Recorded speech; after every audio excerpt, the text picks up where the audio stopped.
If you're following a gluten-free diet or looking to bake without grains, almond flour is a must to have in your pantry. It's versatile to bake with, gives everything a great taste, and you can make it at home really quickly with a high-powered blender.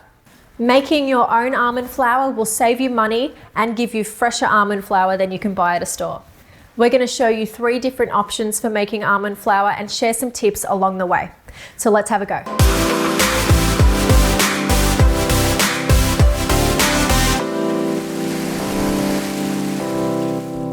So what's the difference between almond meal and almond flour?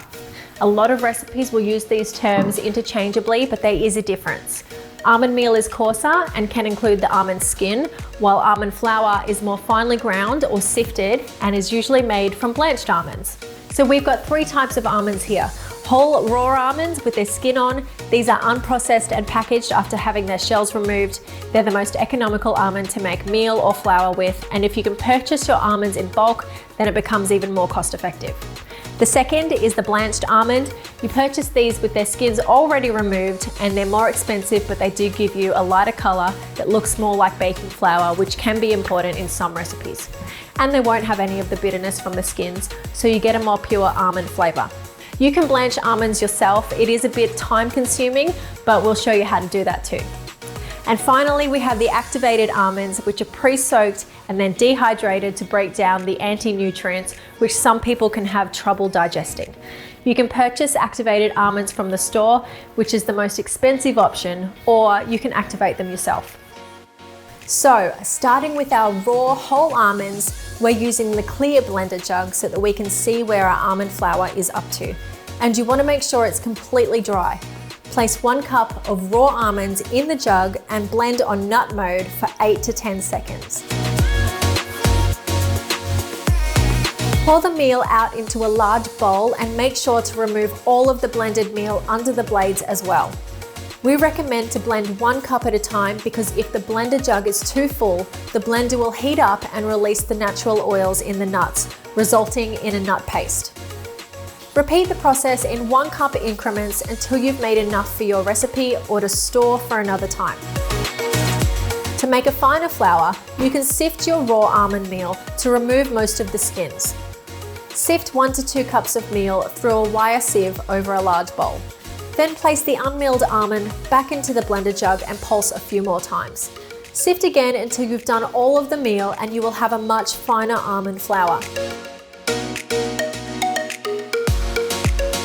If you want to blanch your own almonds, all you need to do is add your raw almonds to boiling water for 1 minute.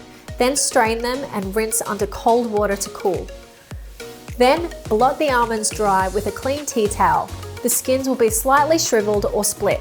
And then one by one, gently squeeze each almond out of their skin and place them on a tray to completely dry out, or place them in a food dehydrator on the lowest setting.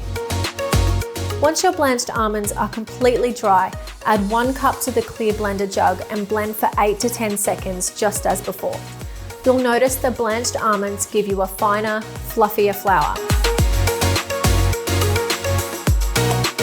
To activate almonds, place them in a glass or ceramic bowl and cover them with warm water. Add 1 teaspoon of salt for each cup of almonds you are activating. Give them a stir and leave them covered away from sunlight for 12 to 14 hours.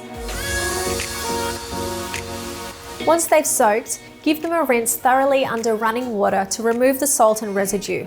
Then spread the almonds in a single layer onto the food dehydrator trays, making sure there is space for air to flow. Dry the almonds in the dehydrator for 15 to 24 hours. The drier the better because you don't want them going moldy. If you don't have a dehydrator, you can do this in the oven. All you need to do is set your almonds out on a tray, turn your oven down to the lowest setting and leave them in there for about 12 hours until they're fully dehydrated. Our process for making almond flour with the activated almonds is the same as before, blending 1 cup at a time. If you want to know more about activating almonds, I'll link a helpful blog post below that explains more about their benefits and how to activate other nuts as well.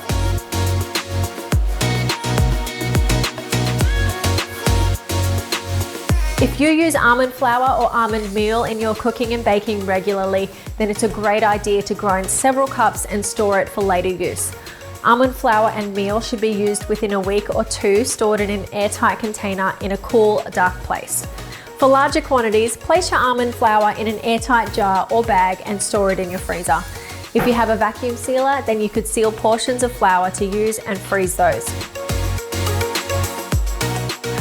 Making your own almond meal is really easy with the Vibe Blender, and hopefully we've covered the bases for your baking, economic or dietary needs, so you can choose the process that works for you.